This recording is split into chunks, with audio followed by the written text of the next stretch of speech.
Please subscribe. అందరికీ నమస్కారం అండి. మా పొలం దున్నుతుందండి ట్రాక్టర్. ఇక్కడ చూడండి, నా వెనక ట్రాక్టర్ కనపడుతూ ఉంటుంది మీకు. వర్షం వచ్చి ముందుగా దున్నించుకునిస్తే మనము గడ్డి మొలకని తక్కువ పడుతుందండి. అందుకని చెప్పేసి దున్నుతూ ఉన్నామండి మా పొలాన్ని. చూడండి ఎలా దున్నిందో. రైతన్నలకు ఉపయోగపడుతుందని చెప్పేసి ఇన్ఫర్మేషన్ షేర్ చేస్తున్నానండి.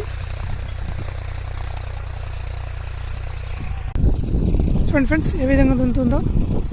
గుర్ర అంటారండి, గొర్ర కొడుతున్నాము. చూడండి ఫ్రెండ్స్, ఏ విధంగా కొడుతుందో గొర్రు మా తోటలో వెళ్తూ ఉంది. చూడండి నా బ్యాక్ సైడ్లో ట్రాక్టర్. నా వెనక కొంగలు పరిగెడుతూ ఉన్నాయండి. పురుగులు ఉంటాయి కాబట్టి తినేదానికి పరిగెడుతూ ఉన్నాయండి కొంగలు. ఈవినింగ్ అండి, ఈవినింగ్ టైంలో